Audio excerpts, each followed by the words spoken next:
Le soleil de l'après-midi baignait doucement le village de Little Davington, baignant ses maisons de pierre et ses haies d'une douce chaleur qui donnait à la garden party du presbytère des airs de tableaux d'aquarelle. Les tables étaient dressées de nappes impeccables et de tasses settées en porcelaine, tandis que les lilas des bordures exhalaient leur parfum enivrant.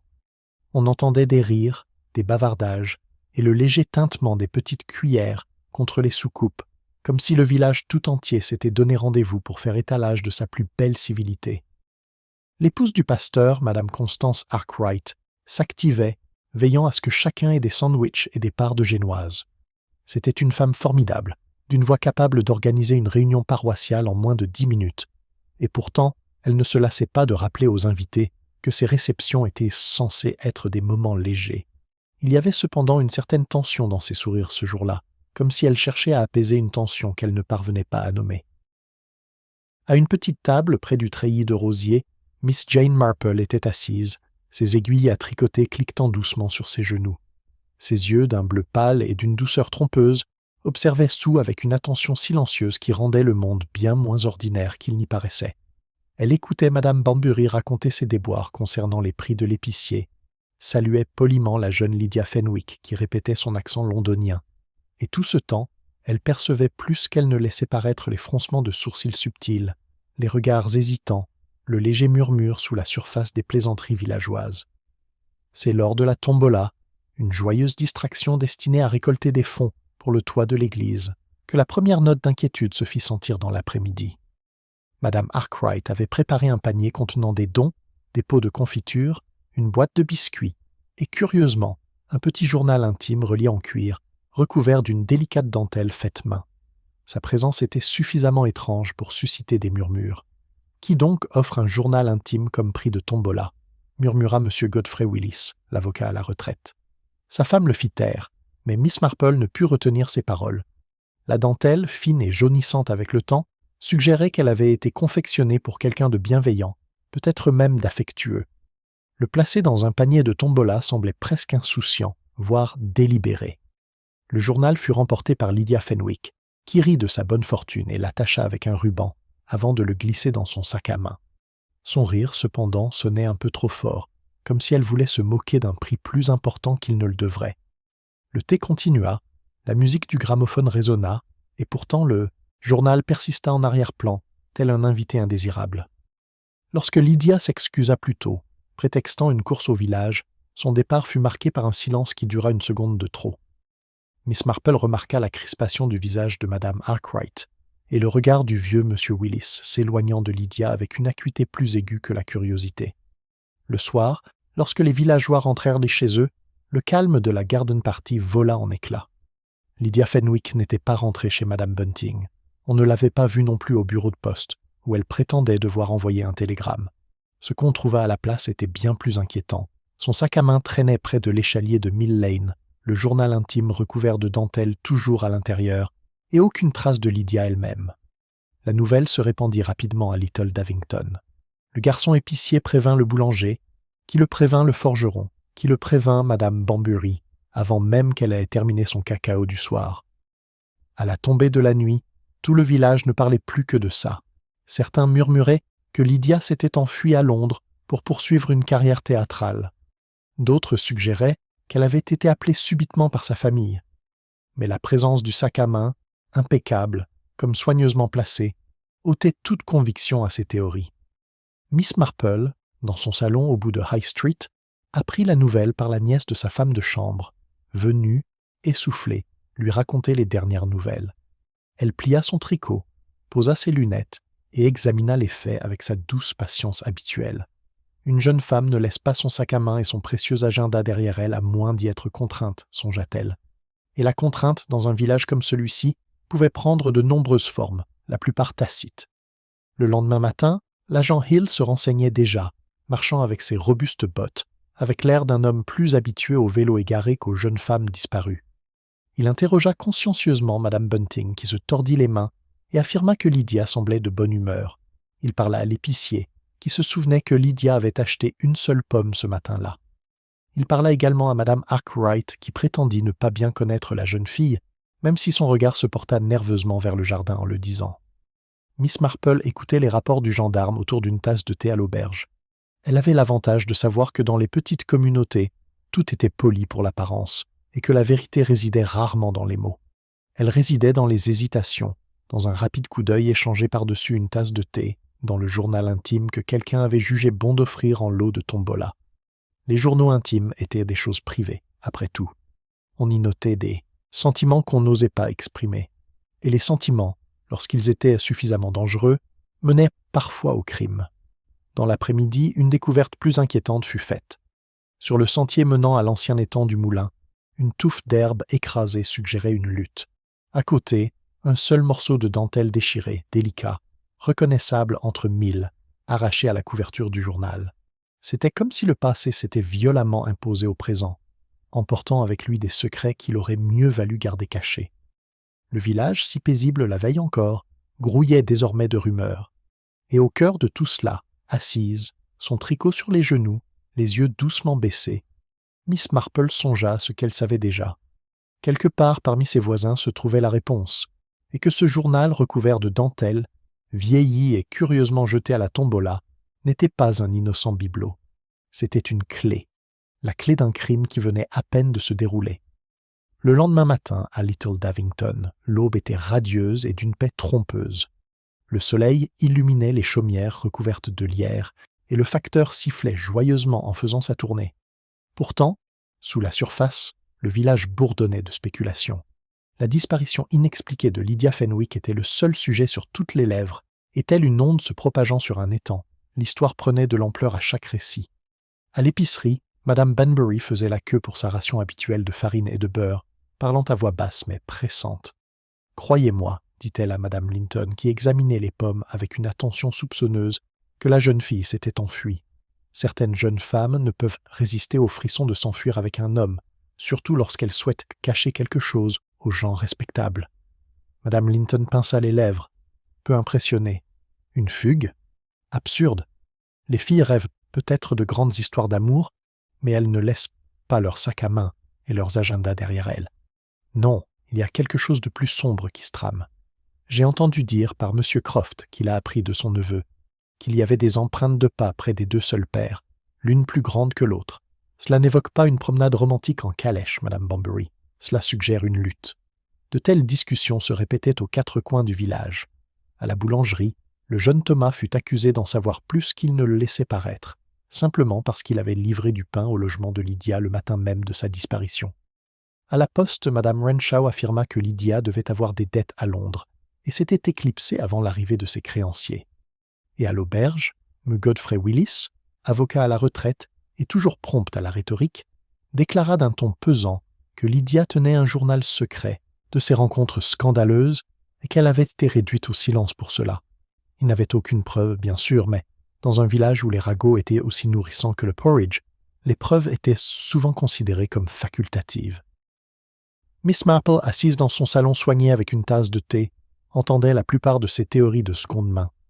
La jeune Alice, la nièce de sa femme de chambre, venait chaque jour apporter des nouvelles et était prête à répéter chaque conjecture murmurée. Miss Marple écoutait d'un signe de tête bienveillant et ne décourageait jamais les bavardages de la jeune fille.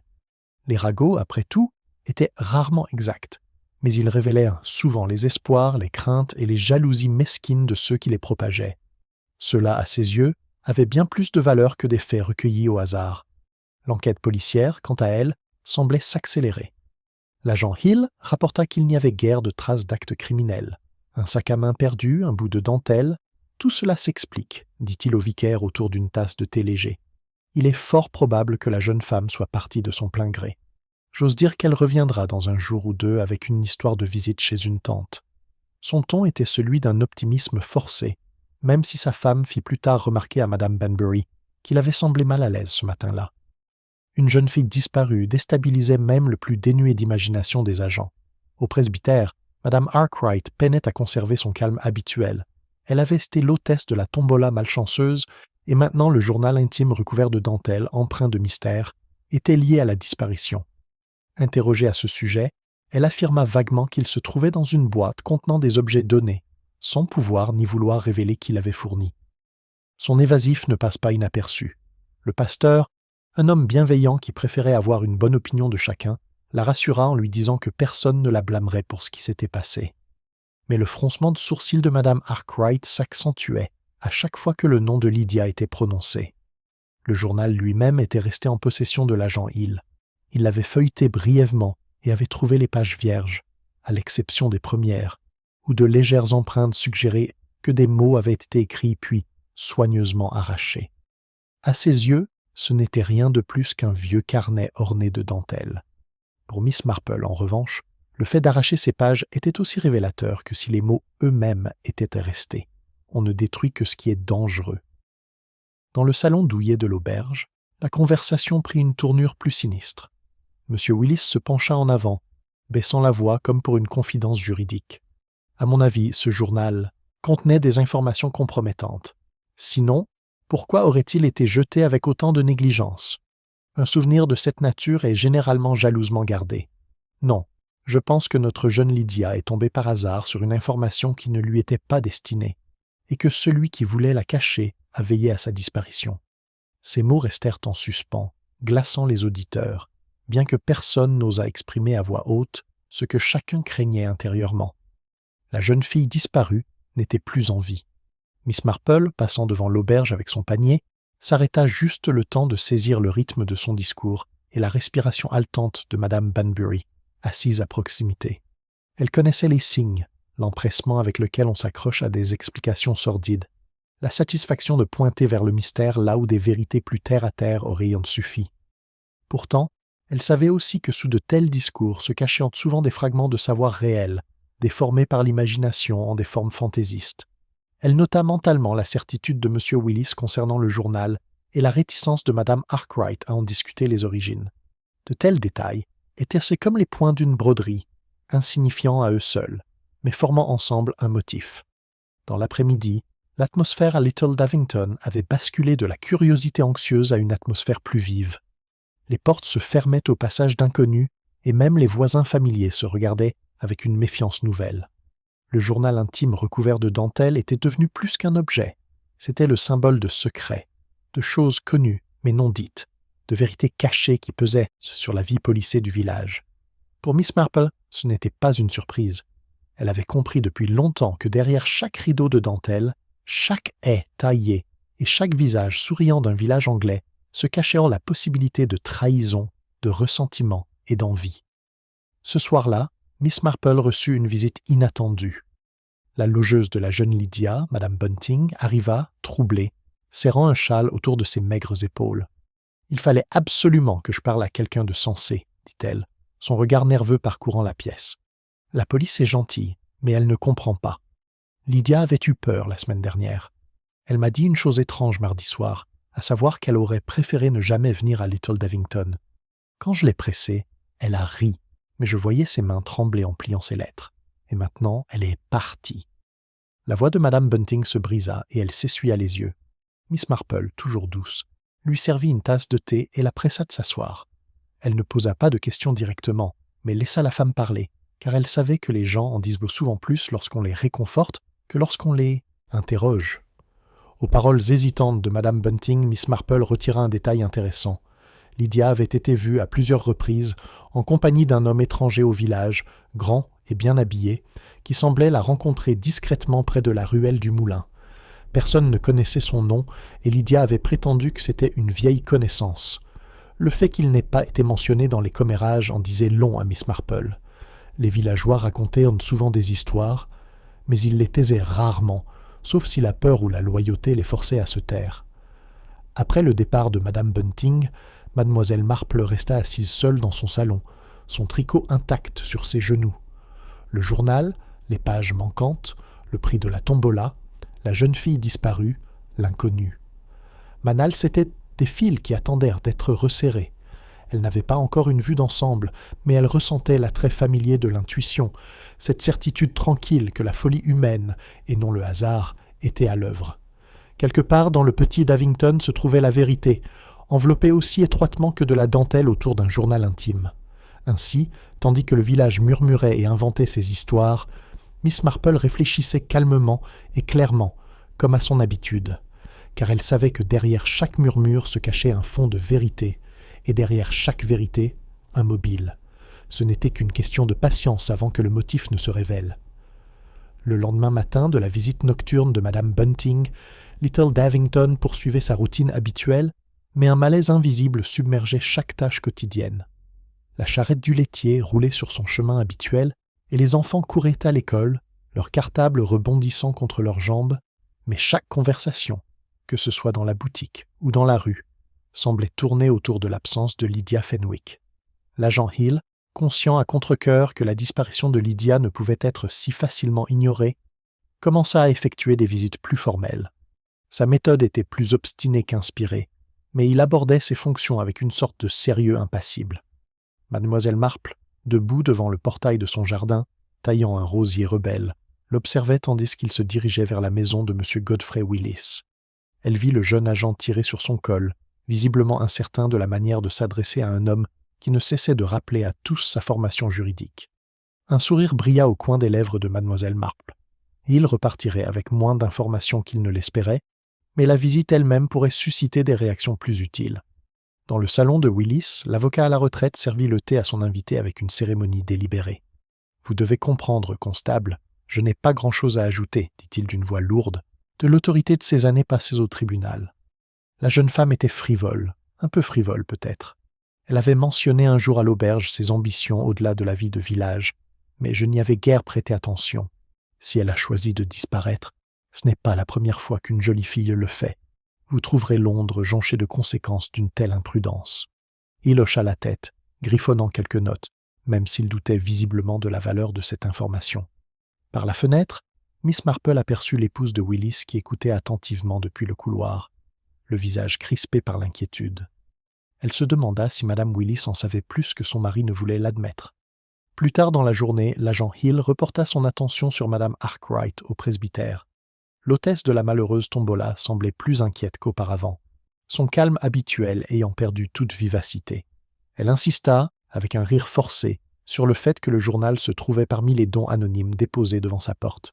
« On dépose tout le temps des objets pour la vente de l'église, » dit-elle en jouant avec son collier de perles. « Comment vais-je faire pour garder la trace de chaque bibelot ?» Pourtant, tout en parlant, son regard se porta vers le buffet, où une pile d'enveloppes non ouvertes était soigneusement empilée.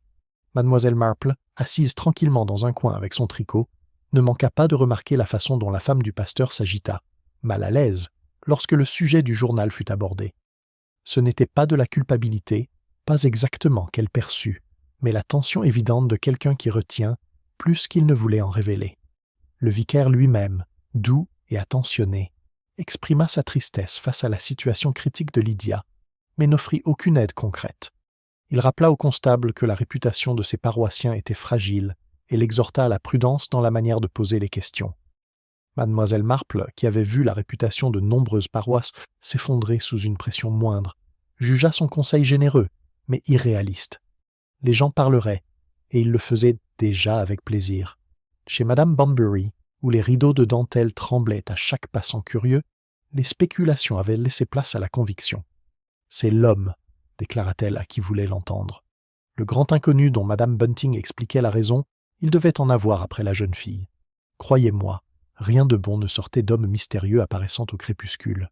Cette théorie se répandit rapidement, car elle comportait un charme romantique et dangereux, deux éléments auxquels les villageois résistaient rarement. L'étranger devint une figure menaçante et obscure dans ses récits, bien que personne ne puisse décrire son visage ou ses manières avec certitude.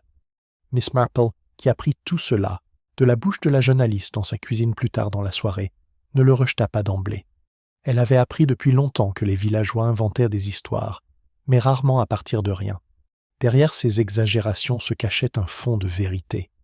Un étranger avait bel et bien été aperçu avec Lydia, mais restait-il à déterminer s'il s'agissait d'un méchant, d'un confident ou de quelque chose d'autre? Le détail important, aux yeux de Miss Marple, n'était pas sa présence, mais l'étrange absence de rumeurs à son sujet, jusqu'à ce que Madame Bunting prenne la parole. Cela suggérait de la retenue, et la retenue suggérait toujours la peur ou la loyauté. Le journal, toujours conservé dans le modeste bureau du gendarme, suscitait une fascination discrète. Les pages blanches n'avaient guère d'importance pour la plupart, mais Miss Marple examinait attentivement les feuilles déchirées. Elle se souvenait d'un cas, des années auparavant, où un carnet, par ailleurs banal, avait été modifié pour dissimuler des indiscrétions. Effacer des mots, songea-t-elle, est aussi éloquent que les préserver. Ce que l'on souhaite effacer en dit souvent plus que ce que l'on choisit de conserver. Cette pensée la hantait, comme un fil qu'elle pourrait un jour tirer pour démêler un nœud. À la fin de la semaine, les soupçons s'étaient multipliés. Certains étaient certains que Lydia s'était enfuie, honteuse de son passé.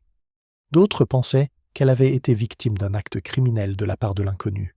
Un plus petit nombre murmurait à propos du journal, l'imaginant comme un récit de scandale parmi les villageois eux-mêmes. Les théories fleurissaient chaque jour, comme les mauvaises herbes après la pluie, mais aucune ne rapprochait le village de la vérité.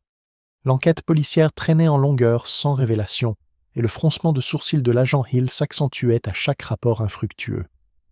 Un soir, alors que le crépuscule tombait sur High Street, Miss Marple se dirigea lentement vers l'allée du moulin où le sac à main de Lydia avait été retrouvé. L'échalier était usé par les intempéries, l'herbe tassée là où les villageois étaient venus admirer la scène. Elle s'arrêta près du vieux chêne et remarqua la façon dont ses racines émergèrent du sol, laissant de petits creux où des objets auraient pu facilement se cacher.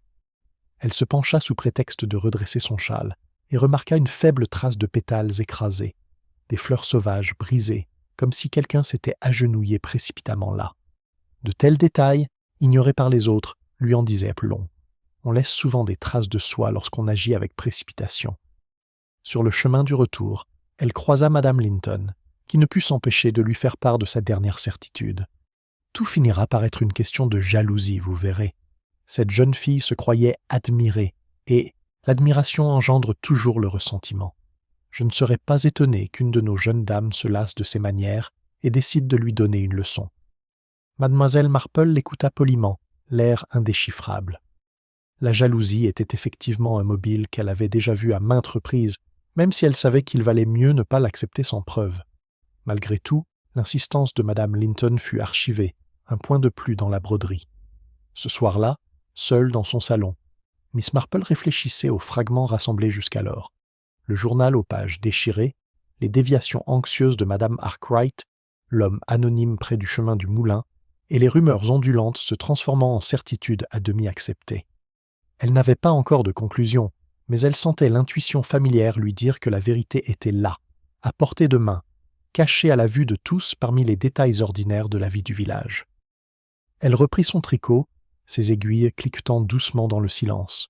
Dehors, le village sommeillait, agité sous sa surface calme. L'enquête ne faisait que commencer, et Miss Marple, avec son regard patient et sa douceur, traçait déjà les fils invisibles que d'autres ignoraient.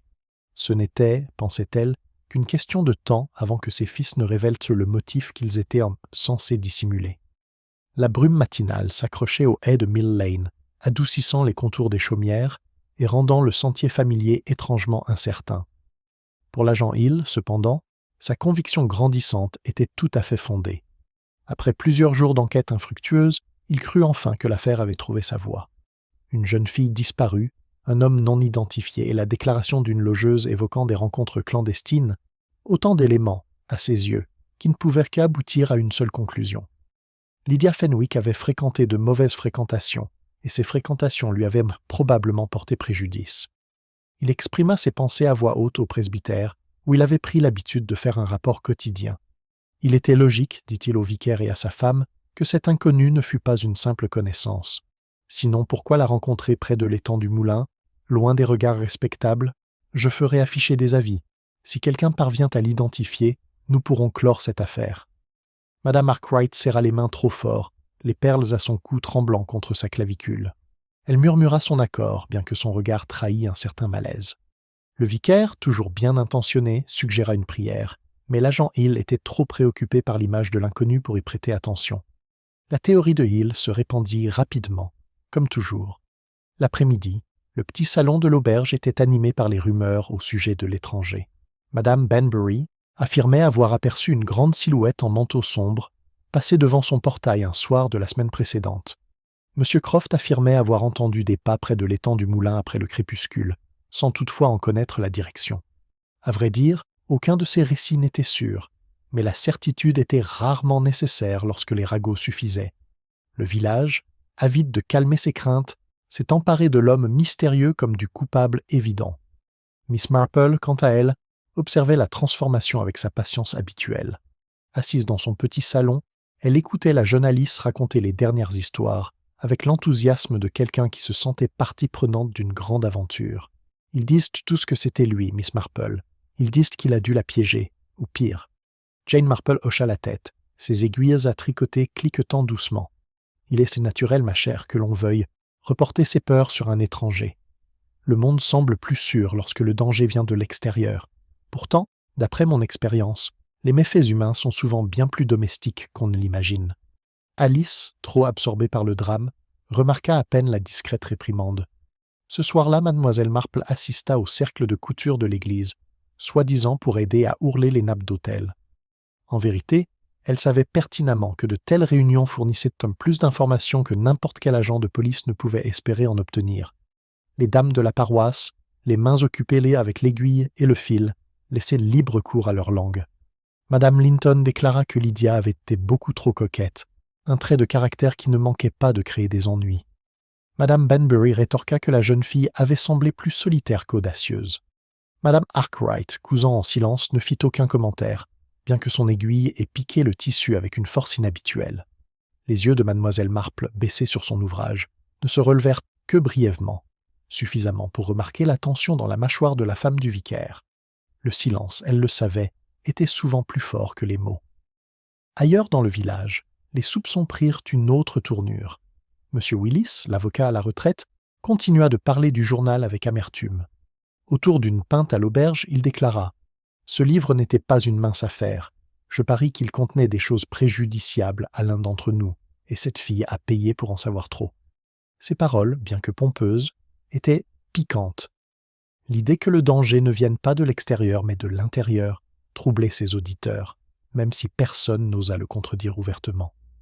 Pressé de dire qui avait bien pu vouloir cacher le journal, Willis se contenta de secouer la tête avec une gravité théâtrale. « L'avenir nous le dira », entonna-t-il, savourant l'effet de sa propre déclaration. L'agent Hill, cependant, préférait un récit plus simple. Il commença à interroger les villageois plus directement, leur demandant si quelqu'un avait parlé de son passé avec Lydia. Quelques-uns se souvenaient de vagues allusions à Londres, d'une relation de compagne qui avait brusquement pris fin. D'autres se souvenaient qu'elle avait parlé de liens familiaux, mais aucun ne pouvait les nommer. L'agent, avec une satisfaction croissante, conclut que Lydia avait été mêlée à un personnage douteux de sa vie avant Little Davington, et que cet homme l'avait suivi jusqu'ici. À son avis, il suffisait de retrouver la trace de l'inconnu pour résoudre l'affaire. Miss Marple pensait différemment. Pour elle, les pièces du puzzle ne s'emboîtaient pas si bien. Le sac à main de Lydia avait été retrouvé intact, avec le journal à l'intérieur. Si l'inconnu avait voulu la réduire au silence, pourquoi laisser un objet aussi révélateur? Pourquoi ne pas l'emporter, ne serait-ce que pour dissimuler des preuves, et les pages manquantes? Quelqu'un avait pris la peine de les retirer bien avant que le journal ne soit placé parmi les prix de la tombola. Cela suggérait une histoire plus profonde qu'une simple rencontre au bord de l'étang du moulin. Cela suggérait une intention, une planification et la connaissance du contenu de ces pages. L'inconnu était peut-être réel, mais il n'expliquait pas les mystères plus subtils.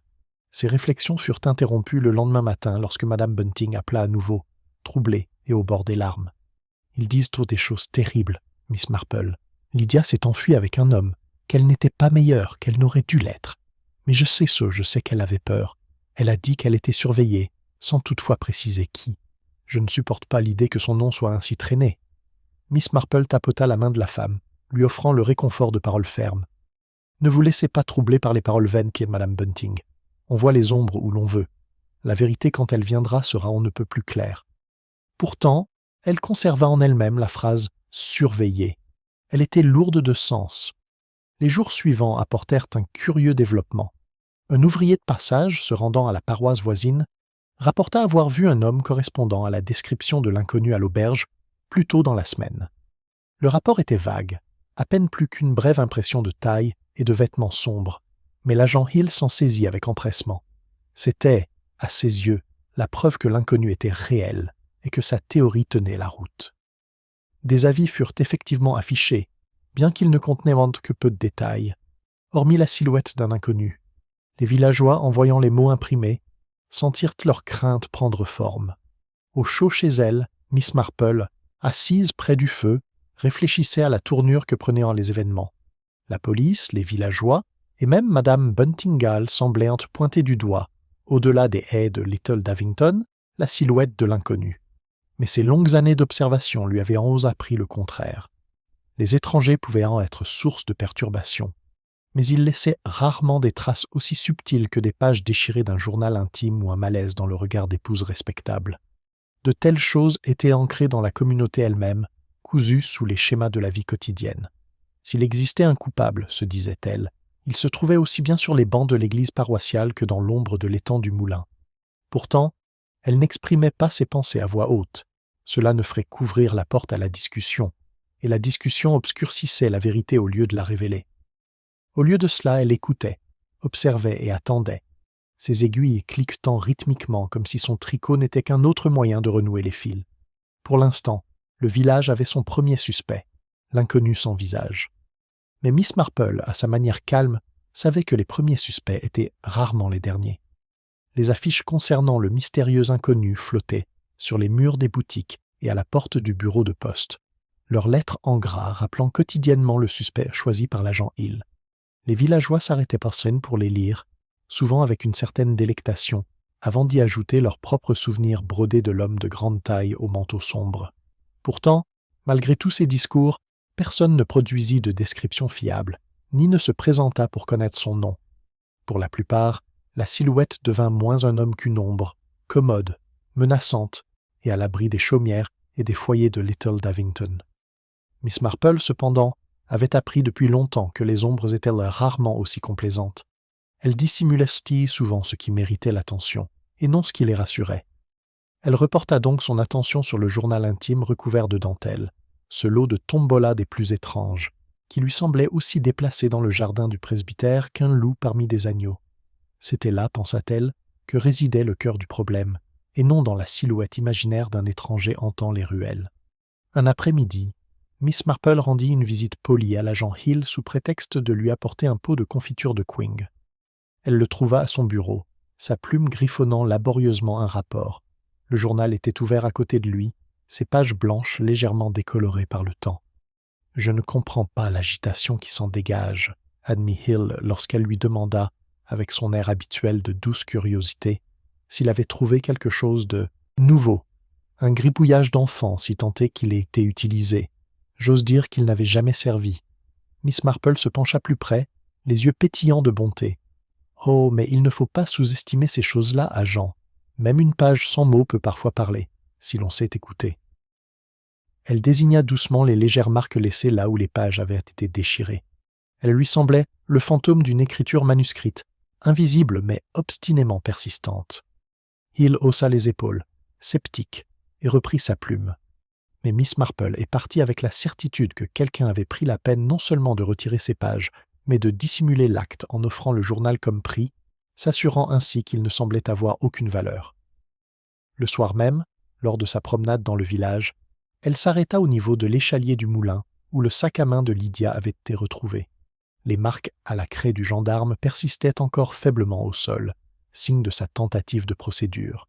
Miss Marple s'accroupit, ajusta son châle et laissa son regard vagabonder avec la lente patience de celle qui avait passé sa vie à observer les jardins et les petits détails. Là, à moitié cachée dans l'herbe, elle vit ce que d'autres avaient été négligés, un unique bouton, sombre et légèrement éraflé, comme enfoncé dans la terre par un pas précipité. Il était trop beau pour appartenir aux vêtements grossiers d'une ouvrière et trop masculin pour provenir des robes simples de Lydia. Elle le ramassa avec précaution et le glissa dans son mouchoir. Pour la plupart, ce n'était rien. Pour elle, c'était un fil qui traînait, mais qui attendait d'être tiré. Le lendemain, au bureau de poste, elle entendit un autre curieux brick. Madame Renshaw, triant le courrier, avec l'importance de celui qui se considérait comme la gardienne de tous les secrets du village, remarqua que Lydia avait reçu une lettre la semaine précédant sa disparition, portant un cachet de Londres. Elle parut surprise, confia Madame Renshaw, même si elle l'arrangea rapidement. J'ose dire qu'elle venait de ma famille. Mademoiselle Marple hocha poliment la tête, même si intérieurement elle pensait aux pages manquantes du journal. Une lettre, un journal, une disparition soudaine. Tout cela évoquait un secret non partagé, un fardeau porté seul. Elle se souvint des paroles de Madame Bunting. Lydia avait été effrayée et prétendait être surveillée. Pendant ce temps, la suspicion parmi les villageois commençait à se tourner à nouveau vers eux-mêmes. Madame Banbury, qui n'était jamais du genre à laisser une conversation sans ornement, chuchota à Madame Linton d'avoir aperçu Madame Arkwright dans le cimetière, tard un soir, arpentant la rue comme si elle était agitée. Madame Linton, désireuse de prouver sa perspicacité, répondit que la femme du pasteur ne lui avait pas semblé elle-même au cercle de couture, les mains tremblantes. Bientôt, les langues se délièrent. L'idée que Madame Arkwright en savait plus sur le journal qu'elle ne l'admettait. Pourtant, ces murmures furent à contrebalancer par d'autres qui juraient que Lydia avait été trop audacieuse, trop secrète, et que son passé était responsable de son sort. Le village, agité et incertain, se divisa en camps aussi nettement que des familles rivales à un mariage. Miss Marple, quant à elle, ne s'attacha à aucune théorie particulière. Elle savait que les soupçons se portaient souvent d'abord sur les innocents, tandis que les coupables apprenaient à se taire. Son attention restait fixée sur les petits faits discrets. Un journal intime dépouillé de ses pages, un bouton enfoncé dans le sol, une lettre de Londres et une jeune fille effrayée avouant être surveillée. Telles étaient les vérités, et de celles-ci émergerait peu à peu une image. Cette semaine-là, au thé, elle s'autorisa à tester une idée lors d'une conversation avec M. Willis, qui se targuait de son esprit logique. « C'est curieux, n'est-ce pas, dit-elle doucement, qu'une jeune femme reçoive un journal intime dont les premières pages ont été arrachées, puis disparaissent si vite. On aurait dit que le journal avait été placé là où elle allait le trouver. » Willis, désireux d'afficher son autorité, grogna. « Coïncidence, Miss Marple, coïncidence. On voit des schémas là où il n'y en a pas. Le véritable indice se trouve chez cet inconnu, croyez-moi. » Elle sourit faiblement, acceptant son rejet, tout en remarquant la façon dont sa main se serrait autour de sa tasse. Un homme peut ignorer les mots, mais sa nervosité le trahit souvent. Ce soir-là, assise près du feu avec son tricot, Miss Marple posa le bouton sur la table devant elle. Sa surface brillait faiblement à la lumière. Elle pensa aux hommes du village. M. Willis, le vicaire, M. Croft et même le gendarme lui-même observaient leurs manteaux, leurs habitudes, leurs déplacements dans les ruelles. Quelque part, un trou apparaîtrait, un bouton manquant, inaperçu de son propriétaire. Et alors, elle aurait le lien entre la vie ordinaire de Little Davington et l'ombre qui planait sur elle. Pour l'instant, elle gardait ses découvertes pour elle. L'expérience lui avait appris que les gens en révélèrent davantage lorsqu'ils pensaient que personne ne les regardait. Les villageois, satisfaits de leur récit sur le grand inconnu, ne s'embarrassaient pas encore de boutons ou de pages déchirées. Mais Miss Marple savait que la vérité résidait dans ses futilités et que les plus grands secrets passèrent souvent à travers des fissures que personne ne pensait à examiner. Ainsi, tandis que le village tournait ses soupçons vers l'extérieur, Miss Marple assemblait discrètement les premières pièces du puzzle, l'esprit aussi vif que l'aiguille dans sa main. L'indice caché était là, attendant, et avec une certitude, patiente, elle résolut de trouver où il mènerait. Les jours qui suivirent apportèrent une atmosphère agitée à Little Davington. Bien que les enfants continuent à courir après les cerceaux dans les ruelles et que le facteur effectua sa tournée matinale, un poids indéniable pesait sur le village. L'absence de Lydia Fenwick persistait comme une phrase à moitié achevée, et même le rythme ordinaire de la messe dominicale semblait marqué par le malaise. Le pasteur parlait doucement de confiance et de patience, mais ses paroles tombaient dans une assemblée distraite par des conjectures murmurées et des regards en coin. Chacun, semblait-il, avait son opinion sur Lydia, et rares étaient ceux qui pouvaient se résister à la partager. À la grille du cimetière, Madame Banbury s'appuyait lourdement sur sa canne et confiait à Madame Linton que la disparition de Lydia était sûrement liée à ses prétendues connaissances londoniennes. « Elle n'était pas comme nos filles, malgré son joli sourire, » dit Madame Banbury en plissant les yeux. « J'ai toujours dit qu'elle avait un air de mystère. » Madame Linton, pour ne pas être en reste, ajouta que Lydia avait été vue un jour en train de lire une lettre derrière le bureau de poste, dissimulant la page comme si elle contenait des informations dangereuses. Lorsque les deux femmes eurent terminé, l'histoire s'était étendue à des parents mystérieux, des dettes impayées et une histoire d'amour qui avait mal tourné. Miss Marple, passant, son recueil de cantiques serré contre ses gants impeccables, s'arrêta pour échanger quelques remarques légères. Elle ne contesta pas leur récit, même si elle savait pertinemment que chacun était ciselé. Au contraire, elle écoutait avec une attention silencieuse, rangeant les fragments comme des épingles dans un coussin. Chaque exagération, Chaque changement d'accent en révélait plus sur l'orateur que sur Lydia.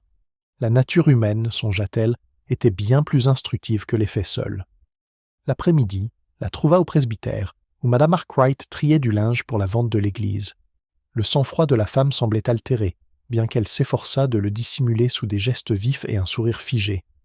Lorsque Mademoiselle Marple s'enquit gentiment des articles de la tombola, Madame Arkwright répondit précipitamment qu'elle ne se souvenait plus de qui avait fait don du journal intime recouvert de dentelle.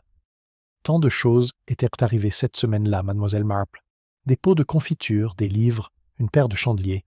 Le journal intime devait être parmi eux. Pourtant, ses mains tremblaient légèrement en pliant le linge et son regard évitait celui de Mademoiselle Marple. Ce n'était pas précisément un mensonge, pensa Jane Marple, mais la fugue de quelqu'un qui craignait ce que ses paroles pouvaient impliquer. Pendant ce temps, l'agent Hill poursuivait ses investigations avec une obstination acharnée.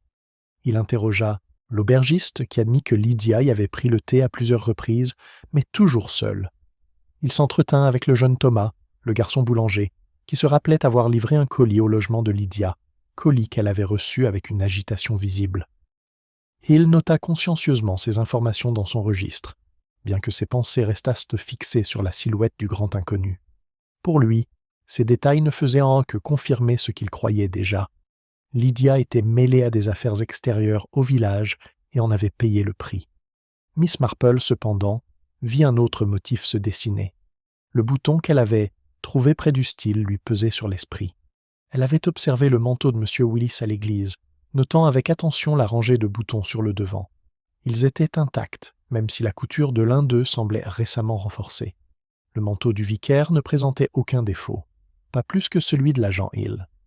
Mais M. Croft, le charpentier, portait un lourd par-dessus auquel il manquait un seul bouton à l'ourlet. Lorsque Miss Marple remarqua le froid, M. Croft avait resserré le vêtement autour de lui, son expression trahissant l'irritation d'un homme conscient d'un défaut dans sa tenue. Elle ne dit rien, mais cette observation s'imposa dans son esprit comme une pierre au fond d'un étang. À mesure que la semaine avançait, de nouveaux secrets commencèrent à faire surface. Madame Renshaw, du bureau de poste, révéla à Madame Linton que Lydia avait envoyé, non pas une, mais plusieurs lettres à Londres, chacune écrite à la hâte et expédiée sans adresse de retour. Elle semblait désespérée, confia Madame Renshaw à voix basse, comme si elle souhaitait joindre quelqu'un sans être retrouvée elle-même. Cette révélation, relayée par les conversations du village, renforça l'idée que les problèmes de Lydia étaient liés à son passé. Pourtant, pour Mademoiselle Marple, ce détail suggérait davantage que Lydia n'avait pas cherché à fuir sa vie de village, mais plutôt à fuir quelqu'un qui pourrait la suivre jusque-là. Dans le confort douillet de l'auberge, M. Willis fit sa dernière déclaration.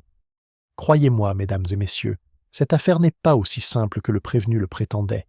Je suis convaincu que le journal contenait des informations compromettantes pour l'un d'entre nous, et que quelqu'un cherchait à réduire la jeune fille au silence. Sinon, pourquoi enlever les pages? Sinon, pourquoi laisser le livre à la vue de tous, comme s'il s'agissait d'une bagatelle? C'est une vieille ruse, dissimulée en feignant l'inutilité.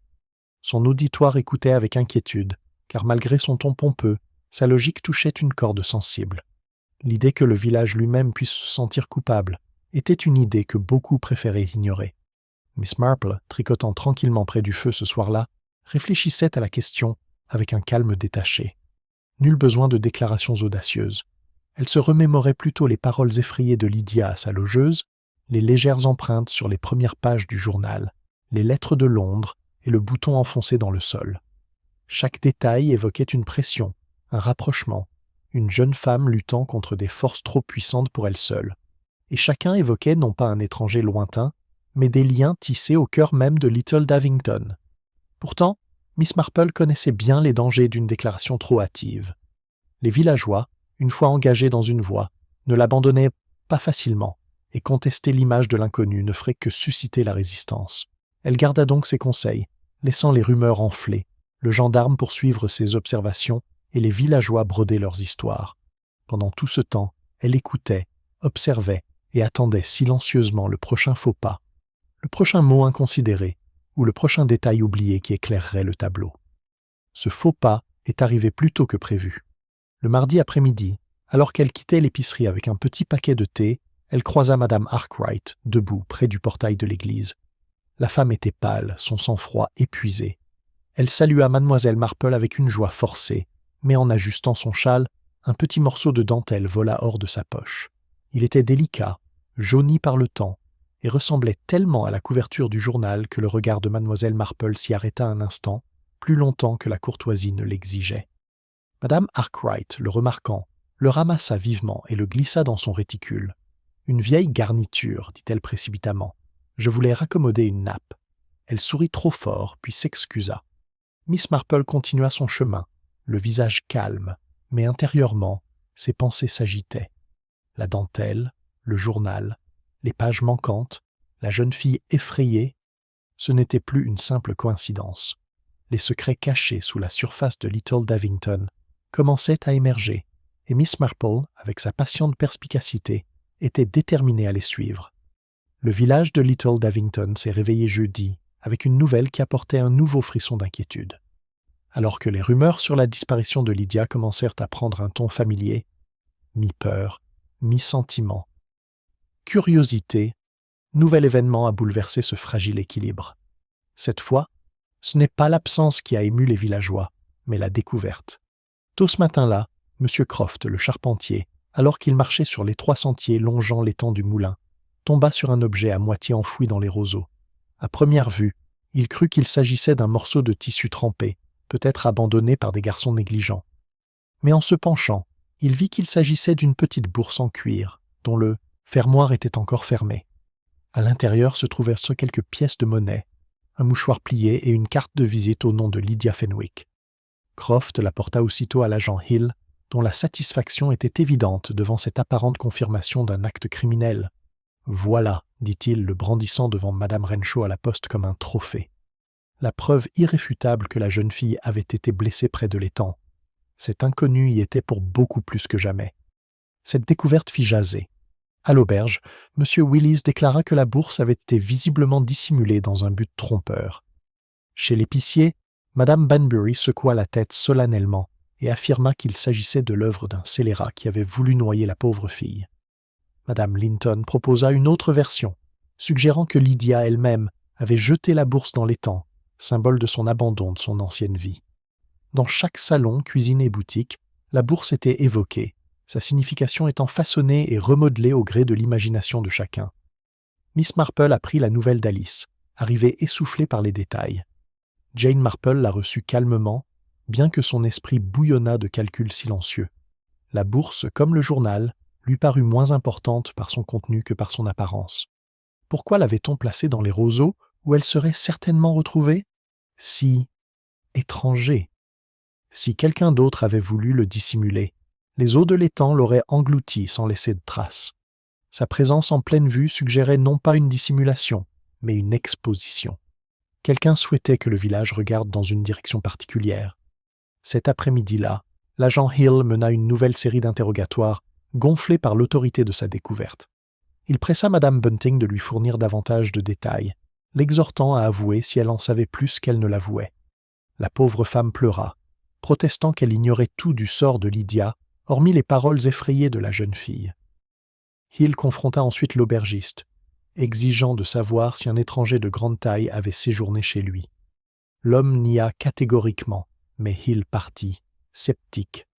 Chaque question, chaque note dans son registre visait à renforcer sa théorie de la culpabilité de l'étranger. Rares étaient ceux qui osaient se le contredire, car le réconfort d'accuser un étranger était trop grand. Pourtant, dans l'intimité de son salon, Miss Marple retournait le puzzle avec une délicatesse méticuleuse. Elle pensait au bout de dentelle de Madame Arkwright, aux pages manquantes du journal, à la déclaration murmurée de Lydia selon laquelle elle était surveillée. Ces détails ne témoignaient pas d'une menace lointaine, mais de l'intimité de quelqu'un suffisamment proche pour observer ses mouvements, suffisamment proche pour placer le journal sur son chemin, suffisamment proche pour qu'elle ne se sente jamais en sécurité. Le sac à main, lui aussi, semblait faire partie de ce schéma, un indice non pas laissé négligemment, mais disposé délibérément, comme un accessoire de théâtre. Quelqu'un guidait l'enquête et la détournait d'eux. Le vendredi, le cercle de couture du village se réunit à nouveau, mais la joyeuse rumeur habituelle fit place à une aigreur plus vive. Madame Banbury soupira en voyant sa couture, proclamant qu'il ne fallait faire confiance à aucune jeune femme en matière de secret. Madame Linton acquiesça, marmonnant que Lydia avait toujours semblé trop avide d'admiration. Madame Arkwright, assise raide au bout de la table, gardait les yeux rivés sur son ouvrage et parlait peu. Lorsqu'on lui demanda si elle connaissait bien Lydia, elle répondit d'une voix trop calme, seulement en passant, comme on en connaît tant dans une paroisse. Ses paroles auraient pu être satisfaisantes si ses mains n'avaient pas tremblé au point de se piquer le doigt et de laisser une petite tache de sang sur le linge. Mademoiselle Marple, discrètement attentive, nota cela comme une nouvelle piqûre dans la broderie grandissante de la faiblesse humaine. Le lendemain soir, un nouveau rebondissement perturba encore davantage le village. Le gendarme, examinant ses notes à la lumière de la lampe, remarqua qu'une des lettres trouvées parmi les affaires de Lydia présentait un léger pli, comme si elle avait été pliée et repliée à maintes reprises.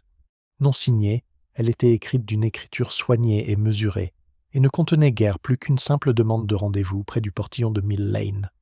Le texte était poli, presque formel, mais l'absence de nom lui conférait un air de secret. Hill, satisfait, déclara que c'était une preuve supplémentaire de l'existence de l'inconnu.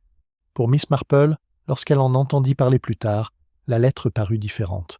Sa propreté, sa retenue et son absence d'affection semblaient curieusement en décalage avec la figure romantique que les villageois imaginaient. Elle pensait plutôt à quelqu'un qui souhaitait mener ses affaires discrètement, efficacement, sans laisser de traces d'identité. Le dimanche, la découverte du sac et de la lettre avait ravivé la peur à Little Davington. Les mères avaient appelé leurs enfants plus tôt, et les ruelles étaient plus calmes après la tombée de la nuit. Les villageois se rassemblaient en petits groupes, parlant plus bas, comme conscients que le danger ne se limitait pas aux ombres au-delà de leurs haies, mais pouvait les rôder. Dans le confort de l'auberge, M. Willis répétait sa conviction que le journal était le véritable centre de l'affaire, bien que sa voix fût moins assurée qu'auparavant. Il avait commencé, remarqua Miss Marple, à observer les autres plus attentivement en parlant. Ce soir-là, assise près du feu avec son tricot, Miss Marple réfléchit à la meilleure façon de procéder. Le sac à main avait rappelé le danger au village, et la lettre les avait une fois de plus convaincus de la culpabilité de l'étranger. Mais tous deux avaient le parfum d'objets de spectacle révélés au bon moment pour éveiller les soupçons. Elle repensa au bouton qu'elle avait trouvé près du portillon. Contrairement au sac à main ou à la lettre, il n'était pas destiné à être découvert. C'était un accident, une erreur dans un plan minutieusement préparé. De tels accidents, d'après sa longue expérience, révélèrent souvent plus de vérité que toutes les preuves délibérées réunies. Le cliquetis discret de ses aiguilles accompagnait ses pensées, tandis qu'elle repensait aux villageois, un par un. Madame Arkwright et sa dentelle, M. Willis et ses déclarations pesantes, M. Croft et son bouton manquant, Madame Bunting et sa loyauté anxieuse. Chacun occupait une place dans le puzzle, chacun capable de silence ou de tromperie. Quelque part parmi eux se trouvait la main qui avait déchiré les pages d'un journal intime, qui avait observé une jeune femme d'un regard craintif, qui avait placé une bourse dans les roseaux pour détourner les soupçons. Et tandis que la lumière du feu vacillait sur ses traits sereins, Mademoiselle Marple résolut de retrouver cette main tranquillement, patiemment, avec la même douceur qu'elle apportait à son jardin, jusqu'à ce que la vérité éclate. Le lundi matin, le malaise à Little Davington s'était amplifié, s'accentuant. La découverte du sac à main de Lydia avait donné aux villageois une nouvelle histoire à raconter, mais sous les rumeurs se cachait une crainte plus vive. Le crime, quel qu'il soit, ne venait pas de l'extérieur. Les rumeurs sur le mystérieux inconnu continuaient, bien sûr, mais pour la première fois, les habitants commencèrent à jeter des regards méfiants sur leurs voisins. Un village prospère grâce à la familiarité, mais la familiarité peut vite se transformer en suspicion lorsque la confiance est ébranlée. Miss Marple, se rendant chez l'épicier avec son panier, captait ses regards aussi facilement qu'on devine le parfum de la lavande dans un jardin. Elle vit Madame Banbury plisser les yeux vers M. Croft et Madame Linton chuchoter trop vite à Madame Renshaw en quittant le bureau de poste. L'air était lourd de conjectures. Pourtant, malgré tout leur bavardage, les villageois se regardaient rarement. Ils pointèrent du doigt des ombres, des étrangers, des explications commodes, et Miss Marple, avec sa patience tranquille, savait que c'était une erreur. Cet après-midi-là, elle accepta l'invitation de Madame Renshaw à prendre le thé, une visite que la postière lui avait faite avec une impatience inhabituelle. La femme était impatiente de partager sa découverte des fréquentes lettres londoniennes de Lydia. Elle était toujours pressée, Miss Marple, ne s'attardant jamais à bavarder comme les autres. Cela me fit penser qu'elle avait quelque chose à cacher. Je ne serais pas étonné qu'elle t'ait des ennuis. Les citadins en ont souvent. Miss Marple sourit doucement en remuant son thé. Et pourtant, Madame Renshaw, les citadins ne sont pas les seuls à avoir des ennuis. Les ennuis ont tendance à gerber là où ils sont plantés, ne trouvez-vous pas? Madame Renshaw cligna des yeux, incertaine d'être contredite, et changea de sujet. Mais Miss Marple s'en souvint. Les secrets, songea-t-elle, ne sont pas l'apanage d'un seul endroit. Ils prospèrent partout où la nature humaine le permet. Pendant ce temps, l'agent Hill poursuivait son enquête, même si sa confiance semblait de plus en plus forcée. La lettre trouvée parmi les affaires de Lydia le troublait. Elle n'était pas signée, et bien qu'il insistât pour qu'elle confirme l'implication de l'inconnu, il ne parvenait pas à expliquer son ton étrangement formel. Lorsqu'il la lut à voix haute au vicaire, les mots sonnèrent, moins comme une invitation amoureuse que comme une instruction donnée par quelqu'un habitué à être obéi. Hill, cependant, écarta ces subtilités, préférant la clarté du suspect qu'il avait choisi. Il afficha une autre affiche, offrant cette fois une petite récompense pour toute information sur l'inconnu. Les villageois murmurèrent leur approbation, même si, en privé, beaucoup doutèrent de son utilité. Après tout, comment décrire une figure qui semblait n'exister que par fragments? Ce soir-là, dans le confort douillet de l'auberge, M. Willis s'appuya lourdement sur sa canne et déclara que la bourse et la lettre n'étaient que des distractions.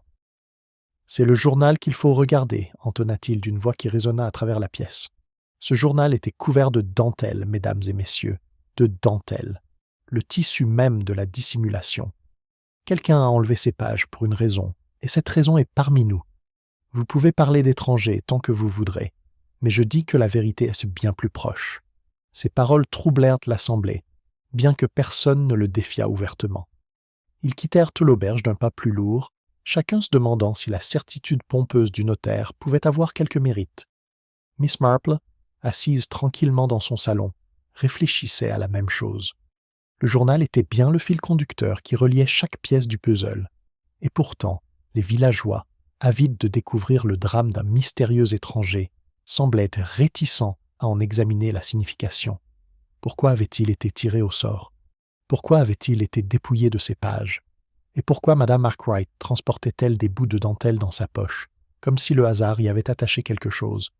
Telles étaient les questions importantes, et Miss Marple, le regard fixe, les retournait dans sa tête comme si elle examinait chaque point d'une broderie. Le mardi, elle rendit visite à Madame Bunting une fois de plus, apportant une petite miche de pain au raisin. La propriétaire l'accueillit avec gratitude, bien que son visage fût tiré par le manque de sommeil. Elle avoua que les rumeurs au village étaient devenues insupportables. On la prenait pour une idiote, une imprudente, voire une immorale. Mais je sais que Lydia n'était rien de tout cela. Elle était effrayée, Miss Marple, vraiment effrayée. Elle dit avoir senti le regard posé sur elle, même seule dans sa chambre. Pensez-vous que cela puisse être cet inconnu dont on parle? Miss Marple posa doucement la main sur celle de la femme. C'était peut-être le cas, Madame Bunting, ou peut-être quelqu'un qu'elle connaissait si bien qu'elle n'osait pas prononcer son nom. On craint souvent les proches. Madame Bunting frissonna, mais son regard exprimait de la gratitude pour la gentillesse de ses mots. Plus tard, ce même jour, Miss Marple remarqua un autre détail révélateur. Passant devant l'atelier de M. Croft, elle l'aperçut penché sur un morceau de chêne, ses outils éparpillés autour de lui. Son manteau, accroché à une patère près de la porte, portait encore l'espace où un bouton manquait. Elle se souvint du bouton éraflé qu'elle avait trouvé près du montant et repensa à la bourse découverte près de l'étang du moulin. L'une était accidentelle, l'autre délibérée. Entre les deux se trouvait la frontière entre la vérité et la réalité. Le bouton, elle en était certaine, était honnête. La bourse était un accessoire de scène. Et si le bouton appartenait au manteau de M. Croft, alors peut-être son rôle dans cette histoire était-il plus important que son silence ne le laissait entendre. En milieu de semaine, l'atmosphère du village avait de nouveau changé. Le cercle de couture parlait moins de Lydia elle-même et davantage des autres. Madame Linton laissa entendre d'un ton sombre que les promenades tardives de Madame Arkwright dans le cimetière étaient suspectes. Madame Benbury déclara que M. Willis semblait bien trop prompt à porter un jugement. Madame Renshaw murmura que M. Croft avait toujours été du genre secret. Chaque nom était murmuré avec suspicion, chaque geste réinterprété sous la lumière crue de la peur. C'était comme si la bourse avait révélé non seulement le mystère de Lydia, mais aussi les griefs cachés des villageois eux-mêmes. Ce soir-là, alors que le crépuscule tombait sur High Street, Miss Marple, assise à sa fenêtre, regardait les villageois rentrer chez eux.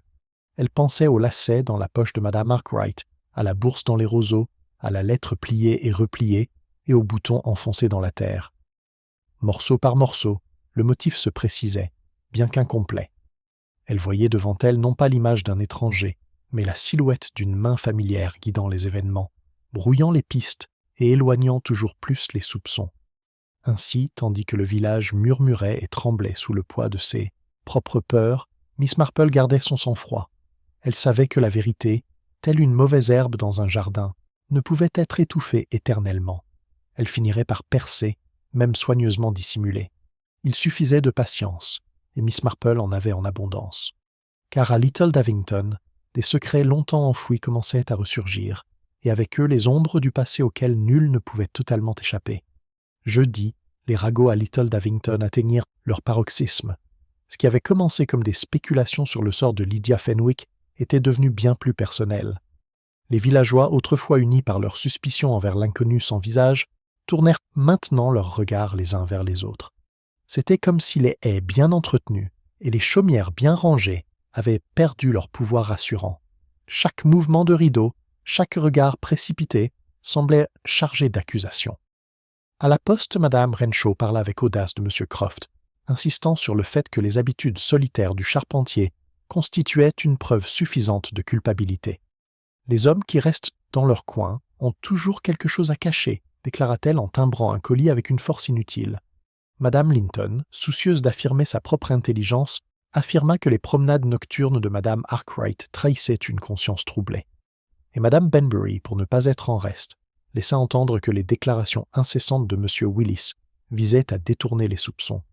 Chaque accusation était formulée avec certitude, mais aucune n'était étayée par des preuves.